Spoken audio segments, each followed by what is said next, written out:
आगे बढ़ते रहें। पास्टर जी का धन्यवाद, उनके प्यार मोहब्बत और उनके आदर सम्मान के लिए हम आभारी हैं सदा। और प्रभु की दासी हमारी बहन के लिए, बच्चों के लिए धन्यवाद। आमीन।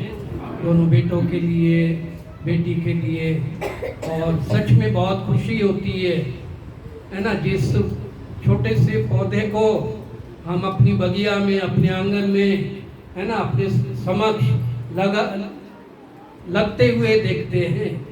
कई बार ऐसा लगता है मौसम की तब्दीली से कि अरे ये तो सूख रहा है, ये पत्ते झड़ रहे हैं, अब हवा तेज में उखड़ जाएगा, आंधी तूफान में ये नहीं रह पाएगा।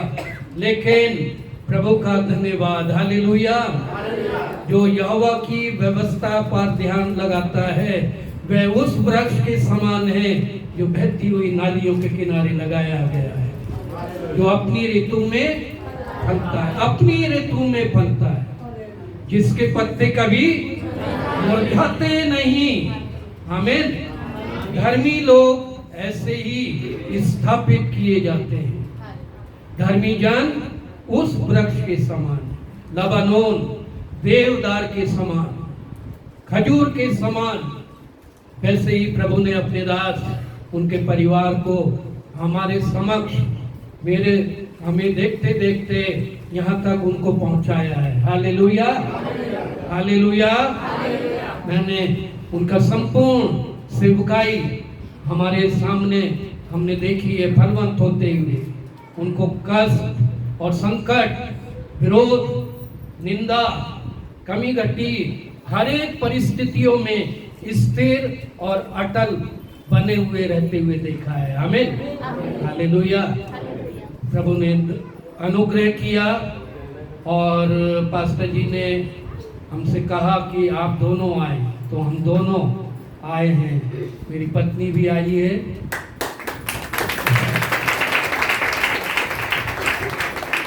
उनका नाम केजिया है और अब बुढ़े हो गए हम है ना। प्रभु ने लेकिन संभाला। हालेलुया। 41 साल हो गए हमारी शादी को, 41। और कल हमारी शादी की सालगिरह है। तो हमारे लिए प्रार्थना करें, हमारे परिवार के लिए प्रार्थना करें, बड़े बेटे, बहू के लिए, पोते के लिए, छोटी बहू और पोती के लिए भी, है ना। और छोटा बेटा तो प्रभु के पास है। आमीन, हालेलुया। तो बहुत खुशी है। और प्रभु ने आज, जब भी प्रभु अपने किसी भी दास को भेजता है कलीसिया में, तो परमेश्वर की एक योजना होती है। और पास्टर साहब की एक बहुत अच्छी बात मैं मानता हूँ, उनके अंदर एक बहुत अच्छा गुण है। आप देखेंगे कलीसिया में, दिल्ली में अधिकतर जो कलीसियाएं हैं या दूसरे पासवान हैं, वो किसी को मौका नहीं देना चाहते, अपनी जगह किसी को खड़ा होता हुआ नहीं देखना चाहते। लेकिन पास्टर जी हमेशा बार बार किसी ना किसी को बुलाते हैं। आमीन। इसका क्या मतलब है, क्या समझते हैं आप लोग? पास्टर जी में कोई कमी है? पास्टर जी प्रचार नहीं कर सकते, प्रार्थना नहीं कर सकते, उनको ज्ञान नहीं है क्या? नहीं, ये एक तरीका है। जब प्रभु के दास अभिषेक आते हैं, अपने साथ पवित्र आत्मा की सामर्थ, अभिषेक और बहुत सी आशीषों को लेकर आते हैं। आमीन। और कलीसिया की उन्नति होती है, कलीसिया उन्नत होती है। और जब प्रभु अपने दासों को भेजता है, तो जो अभिषेक हैं, समर्पित हैं, वो प्रार्थना करते कि प्रभु, हम आपकी भेड़ों को, आपके झुंड को चराने जा रहे हैं। ऐसी हरी हरी चराइयों में हम चराएं कि वो फलवंत हो जाएं। आमीन, बलवंत हो जाएं।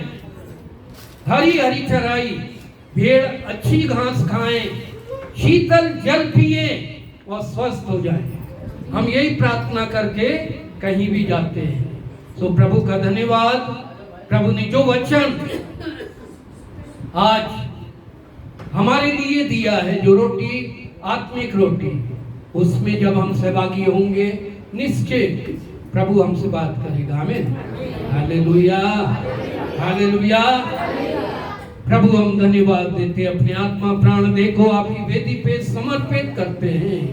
और प्रभु धन्यवाद कलीसिया के लिए, इस स्थान, इस क्षेत्र के लिए धन्यवाद, आपके अभिषेक दास के लिए, दासी के लिए, परिवार के लिए, कलीसिया के जिम्मेदार जवान बहन भाइयों के लिए धन्यवाद, सहयोगियों के लिए धन्यवाद जो कलीसिया का भार उठाते हैं। और प्रभु हम प्रार्थना करते हैं पास्टर जी के बच्चों के लिए, बेटे के लिए प्रभु जो बाहर है लेकिन वो आपके हाथों में है, आपकी उपस्थिति में है। हमारे बच्चों को आशीष दे और भी आगे बढ़ा, सारी महिमा आदर आपको मिले, मांगते यीशु के नाम से, आमीन। आज मेरा विषय है परमेश्वर की आशीष, blessings of God. All blessings come from God. सारी आशीषें परमेश्वर की ओर से आती है, आमीन। आज मैं आपको एक ऐसा फॉर्मूला बताने जा रहा हूं, पास्टर जी से मैं अनुमति लूंगा मुझे आज्ञा दे, अनुमति दे कि मैं वो अपना प्रचार कर सकूं, है ना। गुड। अब मुझे नहीं मालूम आपकी व्यवस्था और प्रबंधन क्या है, लेकिन प्रभु चाहता है। देखिए मुझको 40 साल हो गए प्रभु की सेवा में, कलीसियाओं में प्रभु लेके जाता है तो एक उद्देश्य होता है कि कलीसिया के लोग हर एक क्षेत्र में आगे बढ़े, आमीन। सिर्फ प्रार्थना, गीत, गवाही, आना जाना, मिलना जुलना, कॉटेज मीटिंग, उपवास, प्रार्थना, ये तो कॉमन है ना, ये तो आम बात है। लेकिन परमेश्वर के ने पतरस से क्या कहा, मैं तुझे स्वर्ग राज की कुंजियां दूंगा, आमीन। जो कुछ तू इस पृथ्वी पर बांधेगा वो स्वर्ग में बंधेगा, जो कुछ तू इस पृथ्वी पर खोलेगा वो स्वर्ग में खोल जाएगा। मत्ती 16 अध्याय उसका 19 वचन जब आप पढ़ लेंगे वहां लिखा है। लेकिन कब कहा, जब पतरस ने प्रभु यीशु का अंगीकार किया कि तू जीवते परमेश्वर का पुत्र मसीह यीशु है, आमीन। जब हम हकीकत को जानते हैं, भेदों को समझते हैं और परमेश्वर हमसे बात करता है, तब हमारे लिए आशीष के द्वार खुलते हैं। सारी आशीषें परमेश्वर की ओर से है। और मैं आज आपको बताना चाहता हूं कि कैसे हम इन्वेस्टमेंट करें, आमीन। आजकल बहुत ट्रेडिंग कंपनियां बहुत हैं कि कहां पैसा लगाएं और हमारा पैसा बढ़ जाए, है ना। चाहते हैं या नहीं? चाहते हैं सब, हाँ या ना, कि हम उन्नत हो जाएं। ऐसी जगह हम पैसा लगाएं, ऐसी जगह हम मेहनत करें जहां हमें डबल दुगना प्रतिफल मिले, है ना। बंजर भूमि में कोई बीज नहीं डालता, पथरीली भूमि में कोई बीज नहीं बोता, कटीली भूमि में कोई भी बीज नहीं बोता है। अच्छी भूमि में जो बोता है वो और बहुत काटता है, आमीन। पौलुस कहता है। तो सारी आशीषें परमेश्वर की ओर से है, स्वर्ग से है, ऊपर से है। याकूब की पत्री उसका पहला अध्याय 17 वचन पढ़े, क्योंकि मैं एक बाइबल शिक्षक हूँ, अनेक बाइबल स्कूलों में पढ़ाता हूँ, पढ़ाने का मौका मिलता है। कलीसियाओं में भी जब प्रभु मौका देता है तो मैं शिक्षा देता हूँ, आमीन। उपदेश नहीं, शिक्षा, सिद्धांत, जिससे कलीसिया उन्नत हो। पढ़िए याकूब 1:17 मिला किसी को? हाँ जी। क्योंकि हर एक अच्छा वरदान और हर एक उत्तम दान ऊपर ही से है और ज्योतियों के पिता की ओर से मिलता है। हाँ, हर एक जी, यस, जिसमें न तो कोई परिवर्तन हो सकता है और न अदल बदल के कारण उस पर छाया पड़ती है। हाँ, हर एक उत्तम वरदान, हर एक उत्तम वरदान परमेश्वर की ओर से है, आमीन। उसमें ना तो कोई परिवर्तन हो सकता है और ना ही उसमें कुछ फेरबदल हो सकती है। हर एक उत्तम वरदान, और इसलिए परमेश्वर ने हमारे लिए, कलीसिया के लिए 2 प्रकार की आशीषें रखी है। 2 प्रकार की आशीषें हमारे लिए। एक है आत्मिक आशीष। आत्मिक आशीष इफिसियों की पत्री 1 अध्याय उसके 3 वचन में लिखा हुआ है, पिता परमेश्वर का धन्यवाद हो कि उसने हमें मसीह यीशु में सब प्रकार की आत्मिक आशीष दी है। आमीन। आत्मिक आशीषें दी है। स्वर्गीय स्थानों में कलीसिया को आत्मिक आशीषों से भरा है। फिर आगे जब पहला अध्याय और पढ़ेंगे आपको पता चलता चला जाएगा कि कितने प्रकार की आत्मिक आशीष है। हमें उद्धार दिया, हमें छुटकारा दिया, हमें नया जीवन दिया, हमें अपनी संतान होने का अधिकार दिया, हमसे प्रेम किया, हमारे पापों को क्षमा किया, हमारे ऊपर से मृत्यु का श्राप हटा दिया। आमीन। ये आत्मिक आशीषें। और फिर यदि और परमेश्वर के वचन में आप पढ़ेंगे, परमेश्वर ने आत्मिक आशीषों के साथ साथ हमें भौतिक आशीष भी दी है। आमीन। भौतिक आशीष का मतलब संसारिक आशीष है ना, घर, खाना, कपड़ा, रोटी, मकान, राशन, जमीन, गाड़ी, नौकरी, व्यवसाय, बच्चे दिए या नहीं दिए? हालेलुया। ये सब हमारे लिए आशीष है। आत्मिक आशीषों के साथ साथ परमेश्वर चाहता है भौतिक आशीष में भी हम आगे बढ़ते जाएं। यदि आप उत्पत्ति की पुस्तक 1 अध्याय उसका 28 वचन पढ़ेंगे तो वहां पर परमेश्वर ने जब आदम को बनाया, हवा को बनाया, प्रथम पुरुष और स्त्री को बनाया, तब परमेश्वर ने आदम को क्या आशीष दी? फूलो फलो और पृथ्वी में भर जाओ और इसको अपने वश में कर लो, भरपूर हो जाओ। आमीन। हम अपने जीवन में परमेश्वर हमें भरपूर करना चाहता है, परिपूर्ण करना चाहता है। हम लोगों के जीवन में गवाही है। एक समय था, पास्टर जी सेवक पार्क में एक छोटे से कमरे में रहते थे, अकेले। शादी नहीं थी, शादी नहीं हुई थी, परिवार था, सब कुछ था, लेकिन वही जोश, वही समर्पण जो उस समय था आज भी उनमें है। आमीन। और आज देखिए उनके पास घर नहीं था, जमीन नहीं था, गाड़ी नहीं थी, कुछ नहीं था, शायद साइकिल थी या नहीं थी, साइकिल थी, है ना, हाँ, उससे चलते थे। लेकिन आज परमेश्वर ने भरपूर किया। हालेलुया। आत्मिक आशीषों में जब हम समर्पित रहते हैं, जब हम प्रभु के लिए विश्वासियों के होते हैं, जब हम उसके डर और भय में पाए जाते, उसकी आज्ञाओं को मानते हैं, तो परमेश्वर हमें आत्मिक आशीषों के साथ साथ भौतिक आशीषों में भी बढ़ाता है। परमेश्वर ने ये आशीष दी है, ये अधिकार दिया है, फूलो फलो।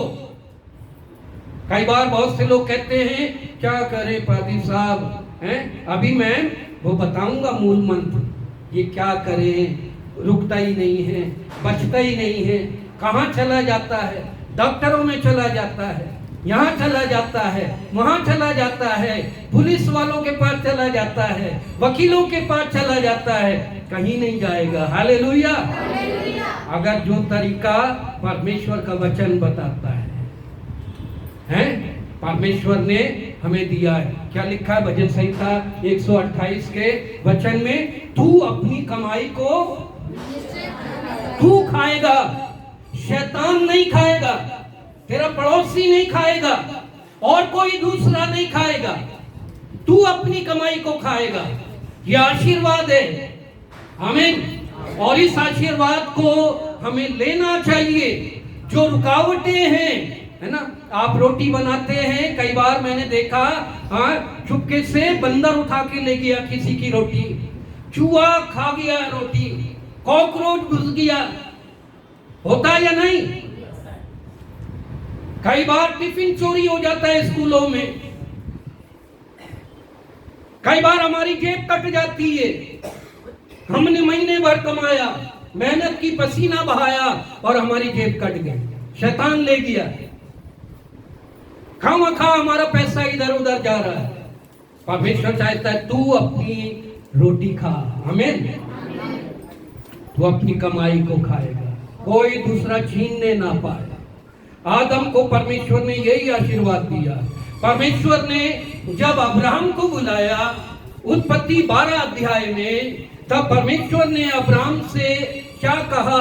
दूसरे वचन को जब आप पढ़ेंगे कि मैं तुझे आशीषों का मूल बनाऊंगा, मैं तुझे आशीष दूंगा, मैं तुझे आशीष दूंगा, आमीन। हमारे जीवन में जब प्रभु ने मुझे और आपको बुलाया है तो हमें आशीषित करने के लिए बुलाया है, हमें रोने के लिए नहीं बुलाया है, हमें दंड देने के लिए नहीं बुलाया है, हमें कंगाली में रहने के लिए नहीं बुलाया है, हमें बहुत उन्नत होने के लिए बुलाया है, आमीन। और ये होना चाहिए, सबके साथ होना चाहिए, सबके लिए होना चाहिए। मत्ती 6:33 में क्या लिखा है? पहले तुम परमेश्वर की धार्मिकता और उसके राज्य की खोज करो तो सारी वस्तुएं तुम्हें मिलेंगी। हाँ, ये है तरीका। पहले तुम उसके राज्य, परमेश्वर के राज्य, परमेश्वर के धर्म और परमेश्वर के राज्य की खोज करो तो सब वस्तुएं तुम्हें मिल जाएंगी, सब वस्तुएं मिल जाएंगी। यूहन्ना 14 अध्याय उसके 13-14 वचन में प्रभु यीशु ने क्या कहा? तुम जो कुछ मुझसे मांगोगे मैं तुम्हें दूंगा, आमीन। जो कुछ, ये ऐसे ही कह दिया क्या? क्या हमारा प्रभु झूठा है? क्या हमारा परमेश्वर मनुष्य है कि जो झूठ बोलता है, मखौल करता है? हमारा प्रभु यीशु सच्चा है, आमीन। हमारा प्रभु जो बोलता है वो करता है। पहले उसके राज्य धर्म की खोज करो तो सब वस्तुएं मिलेंगी, सब, सारी वस्तुएं जो हमारे जीवन के लिए आवश्यक है, आमीन। ये प्रमाणित है, हमने सोचा भी नहीं, हमारी आंखों ने भी नहीं देखा, हमारे चित्त में भी नहीं समाया, हमारे कानों ने भी नहीं सुना। उन स्वर्गीय उत्तम आशीषों को प्रभु ने मेरे और आपके परिवार के लिए रखा हुआ है। बोले आमीन, हालेलुया। कभी नहीं सोचा था, मैंने कभी नहीं सोचा था पास्टर जी का बेटा कहाँ जाएगा? लंदन जाएगा, बाप रे, हैं? हमने कभी नहीं सोचा था, पास्टर जी ने भी नहीं सोचा था लंदन में है आज, हालेलुया, बाप रे। वैसे ही गोरी चिट्टे बच्चे तो यहाँ, अब लंदन में आया तो पता नहीं कितना गोरा चिट्टा होके आएगा, कितना सुंदर है। कल्पना करें, कभी सोचा?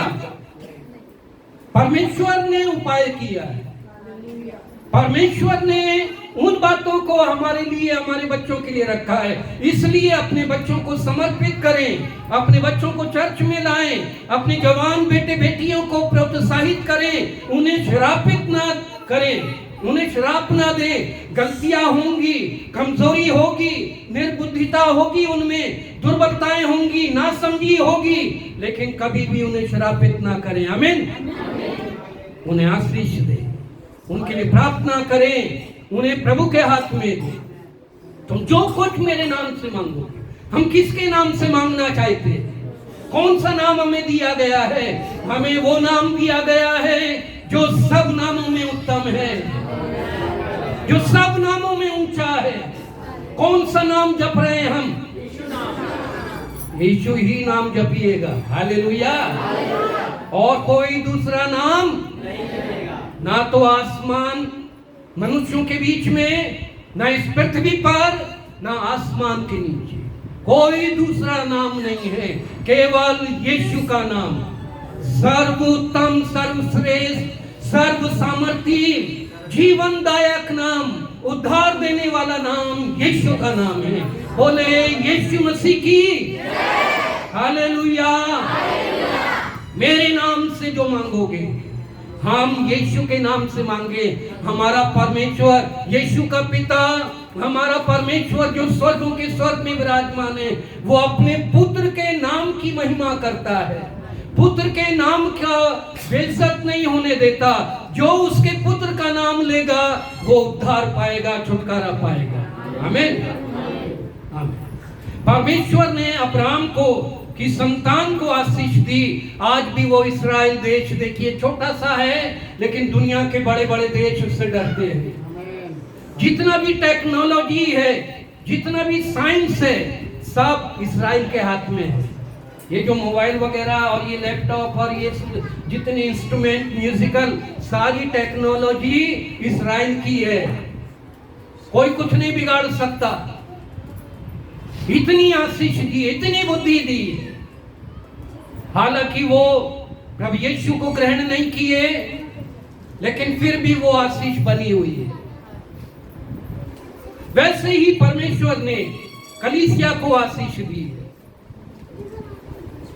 आपको आशीष दी। आमीन। जब मैं कलीसिया बोल रहा हूं तो कलीसिया का मतलब है उद्धार पाए हुए लोग, मन फिराए हुए लोग, अंगीकार किए हुए लोग, बपतिस्मा लिए हुए लोग, पिता पुत्र पवित्र आत्मा के नाम में डूब का बपतिस्मा, जो प्रभु भोज में आज शामिल होंगे। आमीन। जब कलीसिया कहा जाता है तो कलीसिया बुलाए हुए लोग, बाहर बुलाए हुए लोग। कलीसिया का अर्थ है अलग किए हुए लोग, टेढ़ी जाति से अलग, झूठे लोगों से अलग, अधर्म से अलग, शैतान और शैतान के बंधनों से हमें आजाद किया गया है। आमीन। जब कलीसिया कहा जाता है कि हम कलीसिया हैं, आप कलीसिया हो, तो आप मसीह की देह हो, मसीह की देह, जिसको परमेश्वर पिता ने तैयार किया है। यीशु की दुल्हन, परमेश्वर का घर, परमेश्वर का पवित्र स्थान, जिसमें पवित्र आत्मा वास करता है, जिसमें परमेश्वर वास करता है, वो है कलीसिया। हालेलुया। इफिसियों की पत्री जब 19 वचन से, पहला अध्याय 19 वचन से आगे पढ़ेंगे तो वहां इस प्रकार लिखा हुआ है कि यीशु मसीह के अधीन परमेश्वर पिता ने सब कुछ कर दिया। सारी प्रधानता, सारे अधिकार, सारी हुकूमत उसे दे दी, उसे शिरोमणि बनाकर कलीसिया को दे दिया। और यीशु, प्रभु यीशु कलीसिया का सिर है। आमीन, हालेलुया। हमारी भारतीय महिलाएं क्या कहती हैं? मेरा पति तो मेरा क्या है?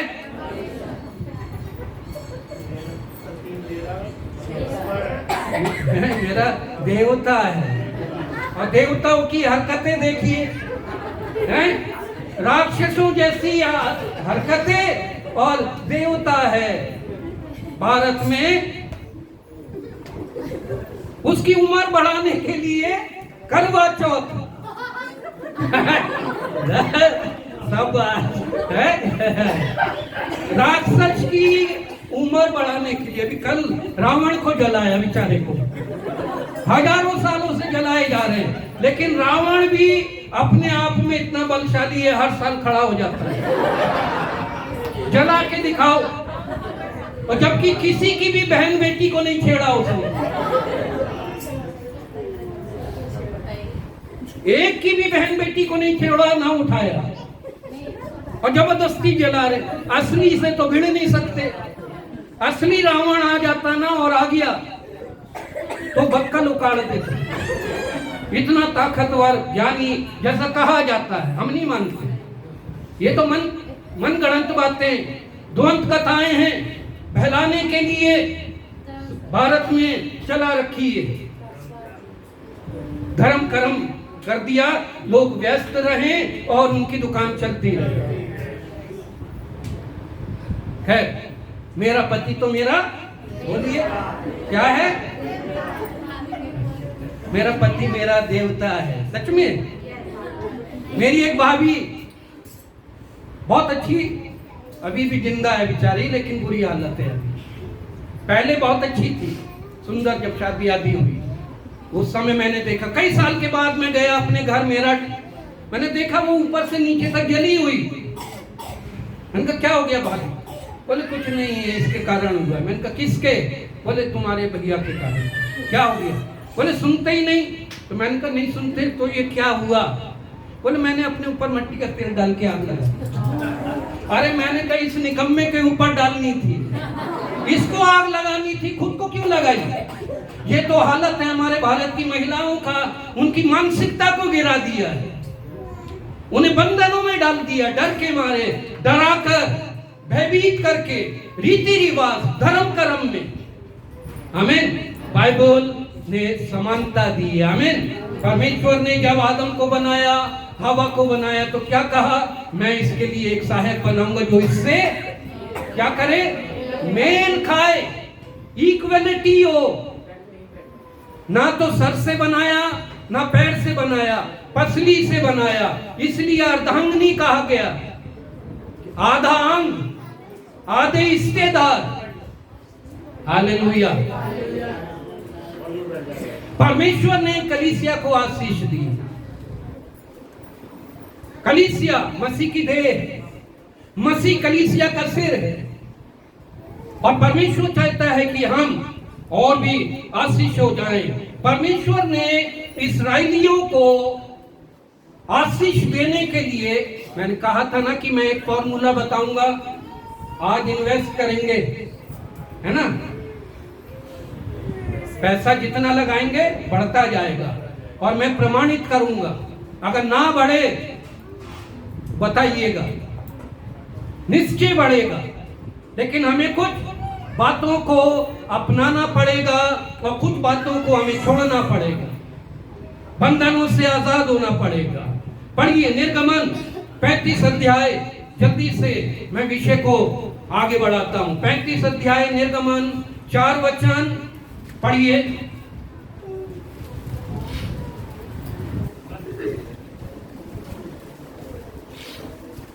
निर्गमन 35 अध्याय 4 वचन। फिर मूसा ने इस्राएलियों की सारी मंडली से कहा, फिर मूसा ने इस्राएलियों की सारी मंडली से कहा, जिस बात की आज्ञा यहोवा ने दी है, जिस बात की आज्ञा यहोवा ने दी है, वो ये है, तुम्हारे पास से यहोवा के लिए भेंट ली जाए। तुम्हारे पास से यहोवा के लिए क्या ली जाए? भेंट ली जाए। भेंट, दान और भेंट दोनों फर्क शब्द हैं, क्षमा करेंगे, लेकिन शाब्दिक रीति से, भाषा के आधार पे मैं कह रहा हूं। दान अलग है, भेंट अलग है, चंदा अलग है ना? चंदा कि कई बार क्या पुरानी भाषा में बोला, आओ हम चंदा ले, नहीं है? चंदा मांगने तो घर घर जाते, पर्ची लेकर जाते, है ना? पंडाल लगाना, फलाना करना, ये करना, वो करना, चंदा किसी से भी, चाहे कोई अपना है या नहीं है, मन मार के देता है। यार तुमसे तो परेशान हो गए यार, सुबह से फोन ही नहीं हुई, चंदा मांगने आ गए, ऐसे नियत से देते हैं। चर्च में क्या है? 2 प्रकार की ऑफरिंग है, एक चढ़ाई जाने वाली भेंट और एक उठाई जाने वाली भेंट। जो चढ़ाई जाने वाली भेंट है उसको बोलते हैं सैक्रिफाइस भेंट, बलिदान। अभी बताऊंगा उसका भेद। और जो उठाई जाने वाली भेंट है वो लूज ऑफरिंग है। लेते हैं ना यहाँ, कैसे लेते हैं? सामने आके या बैग में लेते, जैसे भी अपना प्रबंध होता है। कोई सामने आके बॉक्स में डालते, कई जगह कहीं थैली में लेते हैं ना, बैग में लेते हैं। इसको बोलते हैं उठाई जाने वाली है। और चढ़ाई जाने वाली भेंट वो होती है जो स्वयं की इच्छा से, आमीन, परमेश्वर की आज्ञा के अनुसार चढ़ाई जाती है, वो अलग होती है। फिर भेंट होती है धन्यवादित भेंट। कोई भी धन्यवाद का विषय है, कोई भी विषय, थैंकफुलनेस, किसी बात में भी धन्यवाद की भेंट अलग से। फिर विशेष भेंट, स्पेशल भेंट कलीसियाओं में होनी चाहिए, होती है, यहाँ होती या नहीं, विशेष भेंट। हम विशेष भेंट देना चाहते, काय के लिए? सेवकाई के लिए, हमें कलीसिया के काम के लिए, कलीसिया के प्रचार के लिए, पास्टर जी आपके लिए विशेष भेंट, हमें ये अलग अलग तरीके हैं। परमेश्वर ने मूसा के द्वारा इस्राएलियों को, जिनको मिस्र से निकाला था गुलामी से, और परमेश्वर ने ये प्रबंध क्यों किया? मिस्र देश में 430 वर्ष इस्राएली रहे, गुलामी में थे, उन्होंने ईश्वर भक्ति नहीं की, परमेश्वर की आवाज को नहीं सुना, परमेश्वर के लिए कोई आराधना नहीं की, कोई बलिदान नहीं किया, कोई चढ़ावा नहीं चढ़ाया, अपने को पवित्र नहीं किया, परमेश्वर की संगति से, परमेश्वर के ज्ञान से, परमेश्वर के उद्धार, परमेश्वर के अनुग्रह, परमेश्वर के प्रेम से वंचित थे। हम तो सब के सब मरे हुए थे, लेकिन प्रभु यीशु, परमेश्वर ने हमें मसीह यीशु में जिलाया है। हालेलुया। हम तो गुलामी में थे, बंधनों में थे, भटके हुए थे संसार में, रीति रिवाज, विधि विधान, कर्म कांड, धर्म, जात, ऊंच नीच, भेदभाव में थे। आमीन। कलीसिया में कभी किसी से पूछा गया कौन सी जात? पास्टर जी ने पूछा कभी? क्यों नहीं पूछा? क्योंकि परमेश्वर की राज्य में कोई जात पात नहीं है। हालेलुया। ना कोई धर्म है, कोई धर्म नहीं है। तो क्या धर्म है तुम्हारा? कोई धर्म नहीं है। हालेलुया। हमारा तो विश्वास है, हमारी आस्था है, हम जीवित परमेश्वर को मानते हैं, हम धर्म को नहीं मानते, कोई धर्म को नहीं मानते। आमीन। हालेलुया। इस्राएली लोग ऐसे थे, भूल गए थे, भटके हुए थे, निराश थे, लज्जित थे, लुटे हुए थे, कोड़े खाते थे, भूखे प्यासे थे, उनका अपना कोई ठिकाना नहीं था। वहां से परमेश्वर ने उनको निकाला, दूध और मधु की धाराओं के देश, जो अब्राहम से वायदा किया था कि मैं तुझे ऐसी संतान दूंगा जो आसमान के तारा गण के समान और समुद्र के बालू रेत के किनकों के समान होगी तेरी संतान, और मैं तुझे आशीषित करूंगा, प्रफुल्लित करूंगा। लेकिन बीच में भटक गए, शैतान ने उन्हें मिस्र की गुलामी में डाल दिया, उनके अपनेपन ने मिस्र में ले गया। याकूब गया था, है ना, याकूब 70 लोगों को लेके गया था, उनका पुरखा। क्यों? अकाल पड़ गया था, मिस्र देश हरा भरा था। हम छोटी सी आवश्यकताओं में को पूर्ति के लिए कई बार बहक जाते हैं, संसार में चले जाते हैं, अरे यहाँ कुछ नहीं हो रहा है, चलो कहीं और चलते हैं, चलो कहीं और जाएंगे, कहीं और भला हो जाए। जैसे संसार में हर जगह, अरे यहाँ नहीं हुआ तो चलो वहां चले, है ना, यहाँ नहीं हुआ तो वहां चले, कहीं तो माथा फोड़े, है ना, जैसे नारियल फोड़ते हैं सब जगह। हम तो सबको नहीं, प्रभु में, प्रभु चाहता है कि हम उसे पहचाने, उसमें बने रहें। आमीन। हालेलुया। हालेलुया। थोड़ी सब्जी तैयार हो रही है और ड्रिंक भी रखी हुई है। हाँ, 3 दिन का उपवास है ना, अच्छे से तोड़िएगा। हम भी तोड़ेंगे, हम भी कुछ नहीं खा के आए, 1 कप चाय पी के आए हैं। तो जागते रहिए। हालेलुया। जो जागेगा वो पावेगा, जो सो जाएगा पूरी चली जाएगी। चलिए, परमेश्वर ने इस्राएलियों को आशीषित करने के लिए ये आज्ञा दी, व्यवस्था के अनुसार। व्यवस्था क्या है? व्यवस्था परमेश्वर का नियम है, व्यवस्था परमेश्वर का कानून है, कॉन्स्टिट्यूशन है। व्यवस्था कोई बंधन नहीं है, व्यवस्था निर्देशन है, निर्देश है। हालेलुया। व्यवस्था उसी को कहते हैं जो निर्देश है। है ना, स्कूल में निर्देश होते हैं, व्यवस्था होती है, डिसिप्लिन होता है ना, नियम होता है, उसी को व्यवस्था बोलते हैं। हमारे भारत में कॉन्स्टिट्यूशन है, वो व्यवस्था है, कानून, व्यवस्था का मतलब। हालेलुया। तो व्यवस्था का पालन नहीं करेंगे तो हमें दंड मिलेगा। परमेश्वर ने इस व्यवस्था को ठहराया। 5 वचन से पढ़िए जल्दी से, सॉरी, लेवीय व्यवस्था उसका 27 अध्याय 30 वचन पढ़िए। वहां क्या लिखा है? लेवीय व्यवस्था 27 अध्याय 30 वचन, फटाफट। भूमि को उपज का सारा दशमांश, चाहे वो भूमि का बीज हो, हाँ। चाहे वृक्ष का फल हो, हाँ। यहोवा ही का है, वह यहोवा के लिए पवित्र ठहरे। हाँ, यदि कोई अपने दशमांश में से कुछ छुड़ाना चाहे तो 5वां भाग बढ़ाकर उसको छुड़ाए। धन्यवाद। समझे? जो निर्गमन में परमेश्वर ने आज्ञा दी, 35 अध्याय 4 वचन में 5 से 10 वचन भी पढ़ लीजिएगा घर जाकर, निर्गमन, है ना, तो आपको समझ में आएगा। लेवीय व्यवस्था में परमेश्वर आज्ञा क्या दे रहा है? वही आज्ञा है ये, है ना। परमेश्वर के लिए भेंट लाई जाए, परमेश्वर के लिए चढ़ावा चढ़ाया जाए। मैंने बताया उठाई जाने वाली भेंट और चढ़ाई जाने वाली भेंट। तो उठाई जाने वाली भेंट होती है जो हम देते हैं ना, वो हर संडे होती है।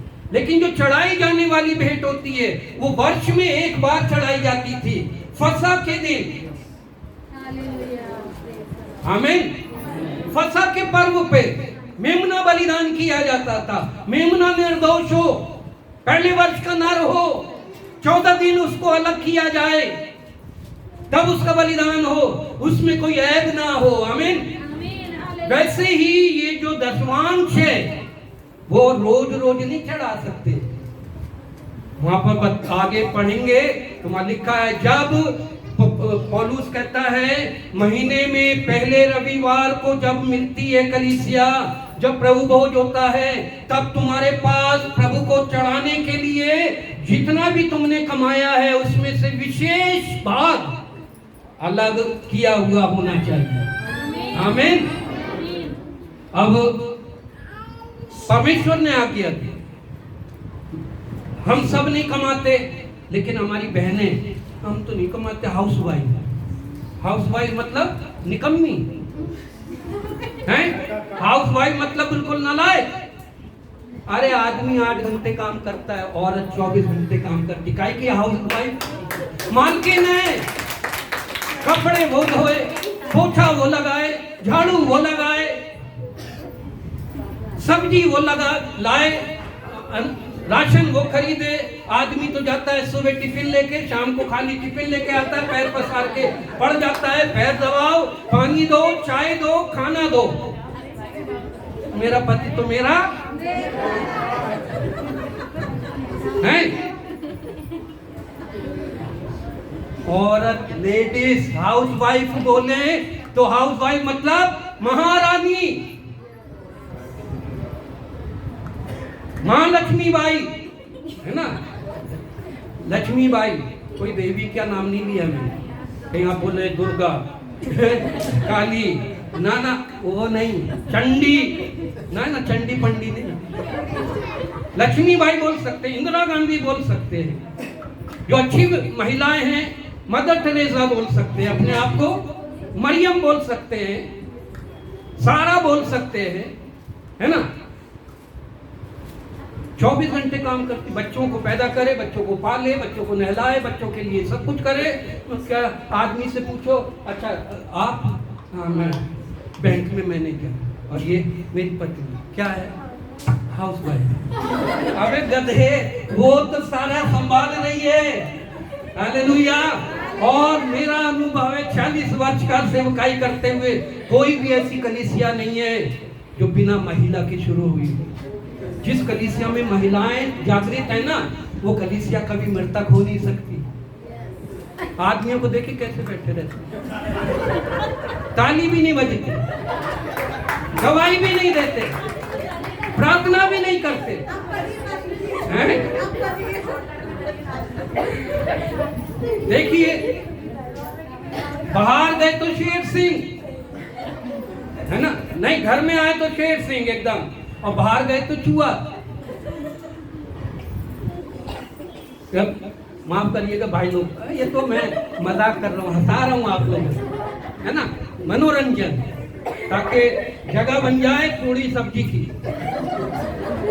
टकार अकार अच्छे आए, बैठे बैठे गैस ना बन जाए। हाँ, महिलाएं नोटबंदी में कितना घाटा हुआ है, हम ना समझे। मेरी पत्नी जब पोते के लिए सोने का पता नहीं कोई खरीदी, कुछ क्या खरीदी, कहाँ से आया पैसा, मैं सोचता रह गया। पता नहीं, नोटबंदी में नहीं, उसके बाद हैं, बाप रे, कम मत समझे स्त्रियों को। मैंने बहनों को देखा है, हमारे जीवन में कलीसिया की में प्रार्थना शुरू हुई, अकेला हूँ, बहन आई, बहन के साथ बच्चे आए, फिर वो बहन दूसरों को लेकर आई, फिर और बढ़ते गए। आदमी बाहर बिजी है, नौकरी कर रहा है, काम कर रहा है, मेहनत कर रहा है, कोई बात नहीं, अच्छी बात है, लेकिन महिलाएं आकर हैं, कोई अपनी पोटली में थोड़ा सा चावल लेके आए, कोई आटा लेकर आए, है किसी के पास मुर्गी है कि पादी साहब मुर्गी ने अंडा दिया वो लेके आए, है किसी ने लौकी लगा रखी तो लौकी लेके आए। गांव देहात की बात बता रहा हूँ, कहीं यहाँ भी आप लौकी लिए हैं, यहाँ तो बाजार ही बाजार लगता है, अंडे अंडे बहुत है। गांव देहात की बात, अपने शुरुआती जीवन की बात बता रहा हूँ। बहन निकाल के रखती, राशन महीने का आता है, उसमें से अनाज निकाल के रखती, चावल दाल सारी चीजें अलग अलग पोटली में रखती, फिर महीने में एक बार परमेश्वर के मंदिर में आके चढ़ावा चढ़ाते। हालेलुया, क्योंकि उनके पास कमाई नहीं है, उनके पास जो है श्रद्धा से दे रहे हैं और प्रभु उन्हें आशीष देता है। तो वचन में क्या लिखा है, दशवांश। दशवांश का क्या मतलब है, दशवांश का अर्थ क्या है? दशवांश का अर्थ है 10वां भाग, आपकी कमाई का 10वां भाग, कमाई में जो लाभ है उसका 10वां भाग। आमीन, वो परमेश्वर का है। वो किसका है? जो परमेश्वर का है वो परमेश्वर को दे, और जो राजा का है वो राजा को दे। आमीन। हम कौन सा गीत गाते हैं, कैसे गीत गाते हैं?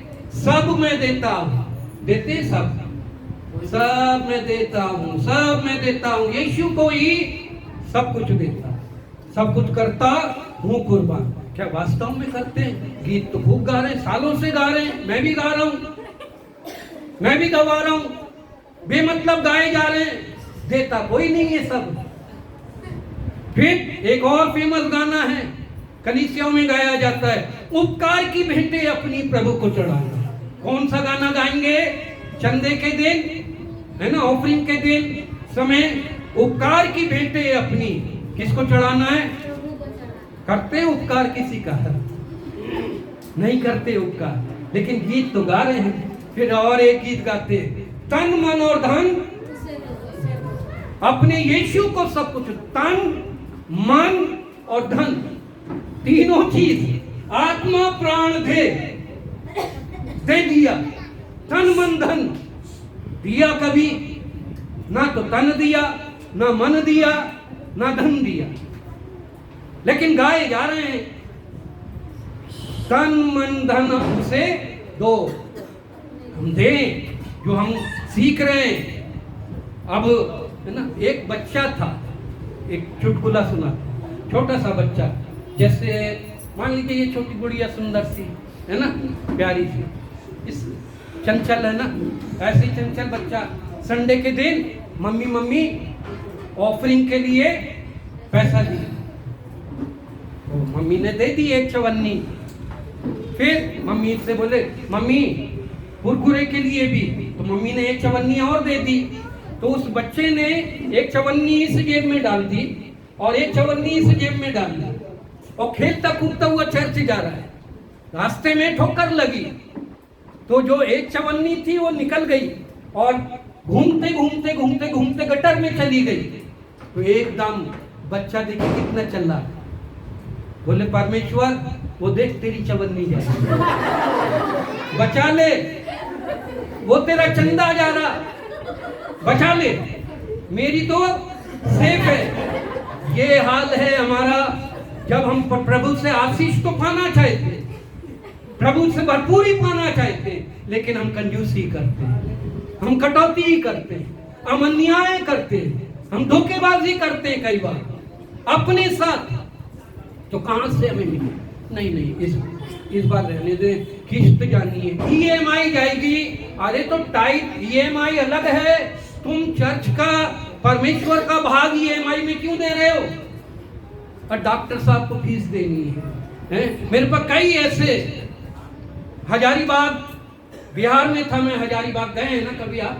हजारीबाग, वहां एक पास्टर किशोर दास हैं, अभी भी हमारे साथ आगे पीछे से इनका शुरू की, उनके यहाँ गए।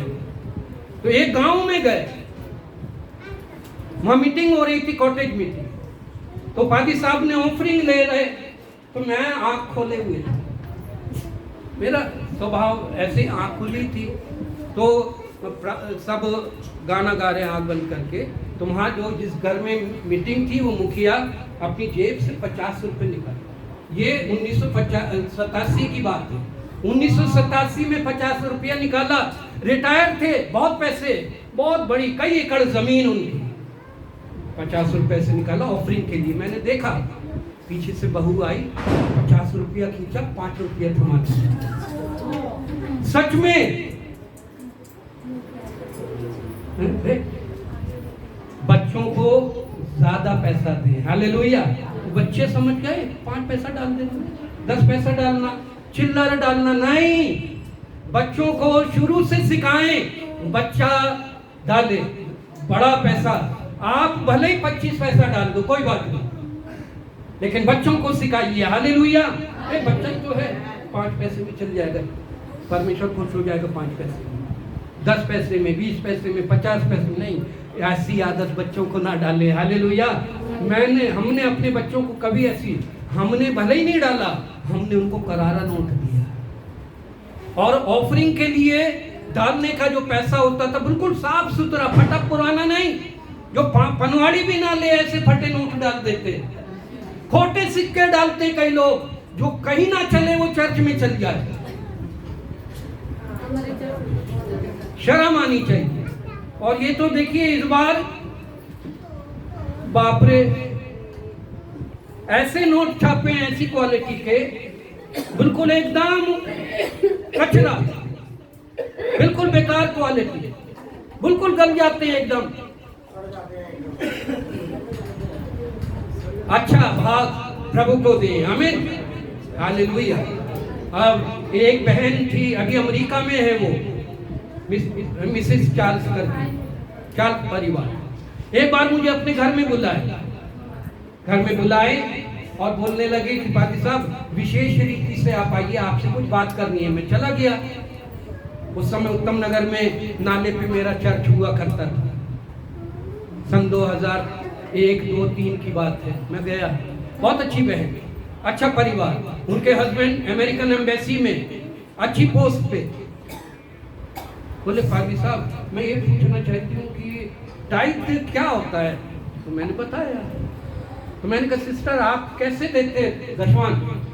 बोले हम तो हैं, जब तनख्वाह मिलती है तो ये अलमारी के ऊपर बक्सा रखा है, वो अपने तनख्वाह में से निकालते हैं टाइट दशवान, हम इसमें डाल देते हैं। अच्छा बहुत अच्छी बात है, फिर कहाँ देते हैं? बोले देते नहीं हैं हम। क्या करते हैं? बोले चर्च जाते हैं तो रिक्शे का खर्चा, टाइट में से कोई आ जाता घूमता फिरता पादरी, ऐसे 20, 25, 50 रुपए उसे दे देते हैं। फिर आते जाते समय पानी की प्यास लगती, शरबत पी लिया, जूस पी लिया। ये मैंने कहा ये टाइट इसलिए, तो आपने टाइट दिया किसको? वो तो परमेश्वर का भाग है। देखिए कैसा हिसाब किताब, कैसा जोड़ है। कई लोग बोलते हैं कि नहीं हम नहीं देंगे।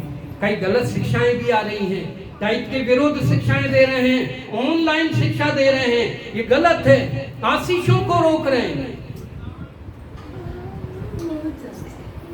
बाइबल में कई ऐसे उदाहरण हैं।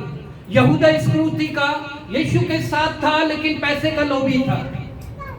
पैसे का इतना लोभी था कि अपने गुरु, अपने प्रभु उद्धारकर्ता को ही बेच दिया, धोखा दे दिया। हश्र क्या हुआ? खुद फांसी लगाया और मर गया।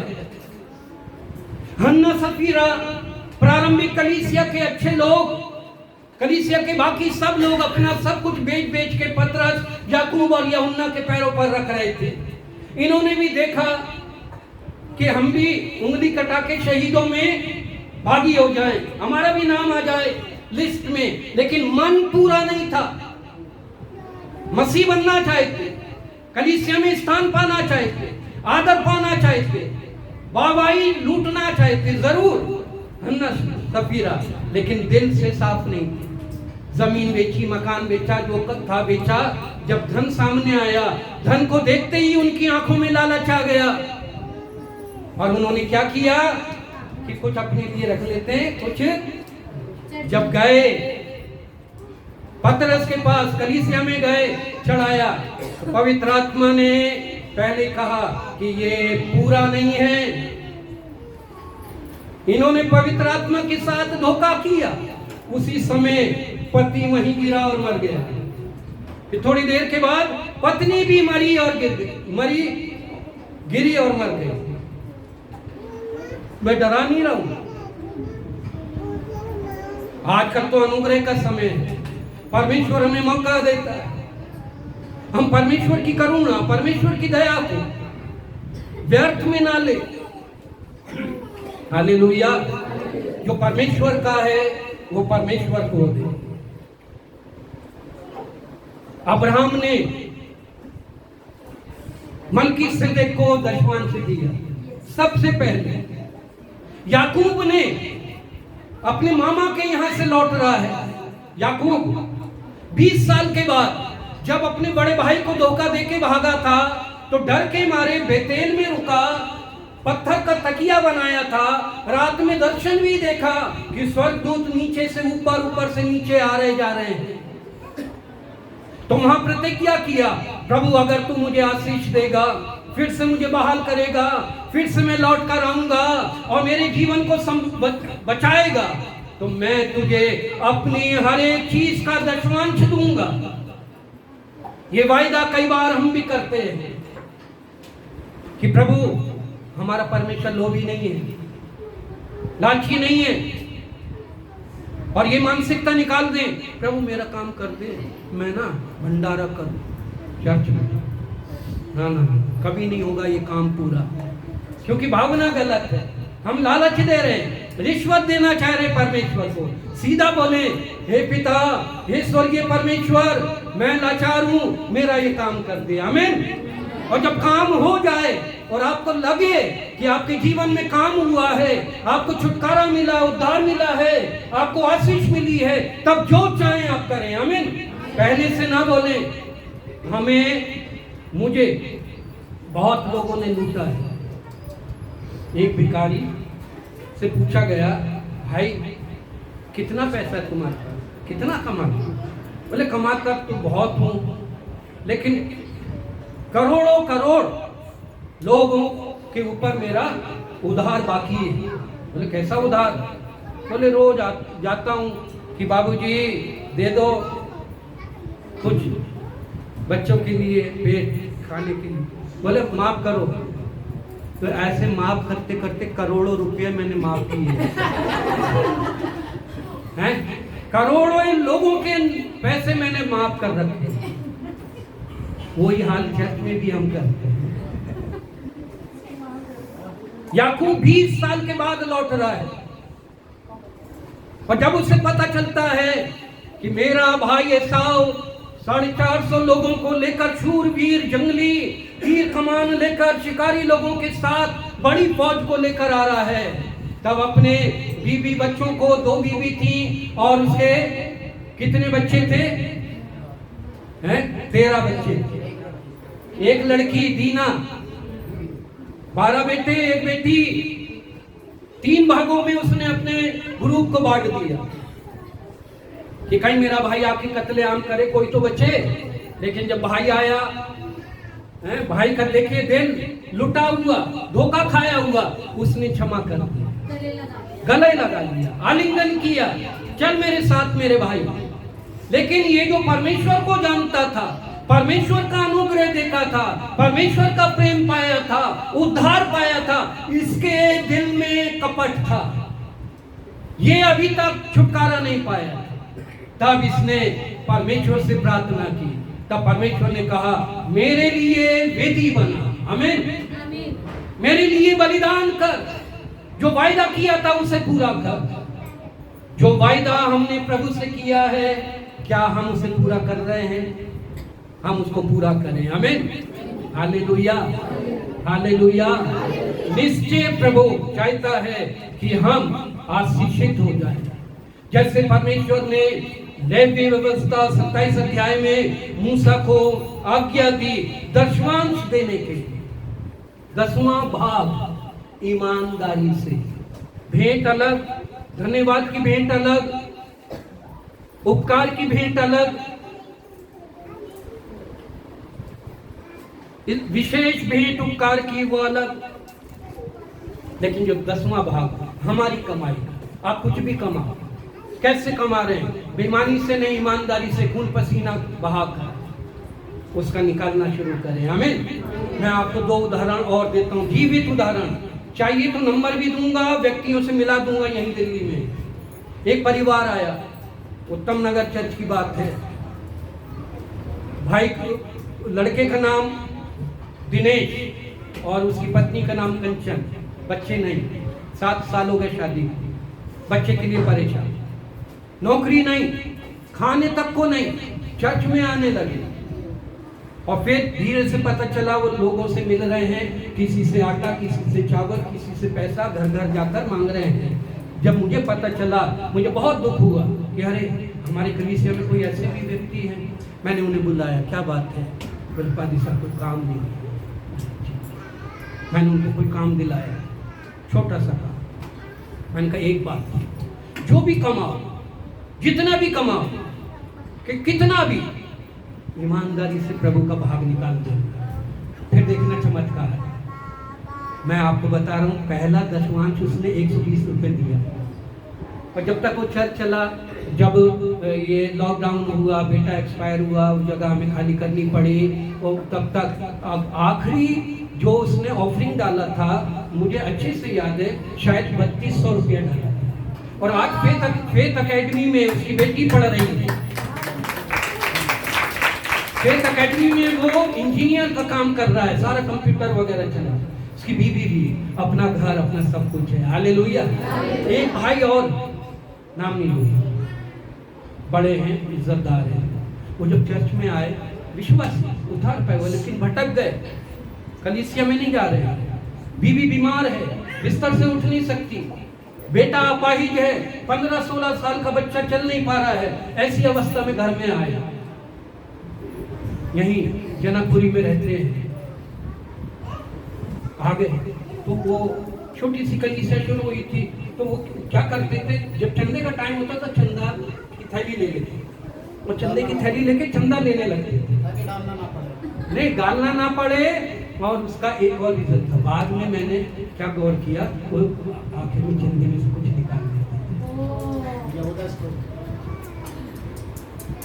मैंने उनसे कुछ नहीं बोला, कुछ नहीं बोला, मैंने देख लिया।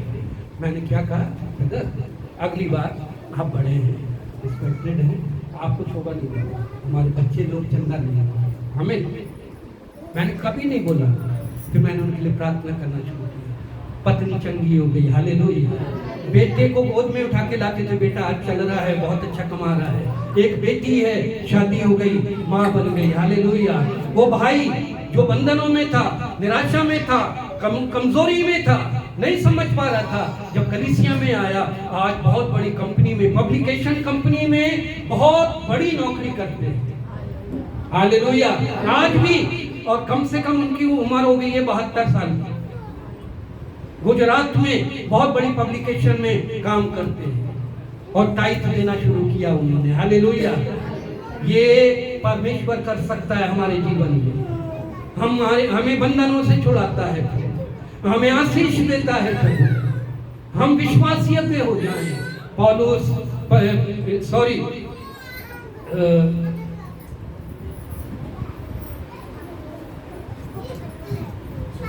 प्रेरित 2 कुरिन्ती 9 अध्याय 6 और 8 वचन अंत में पढ़ लें खाली, फिर उसके बाद हम आगे बढ़ेंगे, प्रार्थना में जाएंगे। 2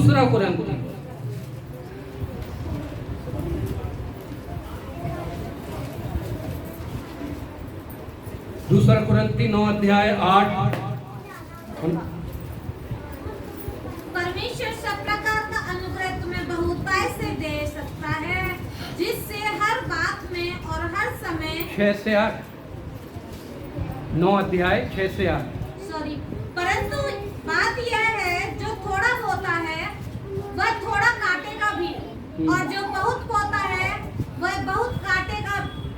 हर एक जन जैसा मन में ठाने वैसा ही दान करे, न कुड़कुड़ के और न दबाव से, क्योंकि परमेश्वर हर्ष से देने वालों से प्रेम रखता है।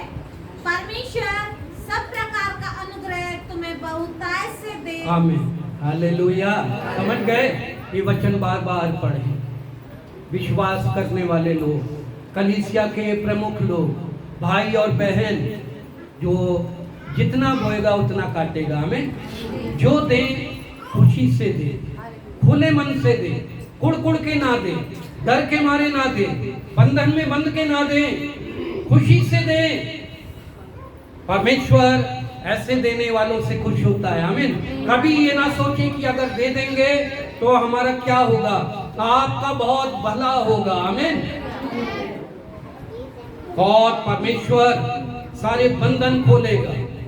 ये बात मेरे मन में आई। और अगर कलीसिया के आर्थिक प्रबंधन के लिए, कलीसिया की आशीषों के लिए और अगर शिक्षा की आवश्यकता है तो मुझको याद कीजिएगा। आमीन। हालेलुया। मुझे आशा है कि आप सब समझ गए और प्रभु में आनंदित रहें। प्रभु हम सबको भरपूरी दे। प्रभु के लिए ताली बजाएं।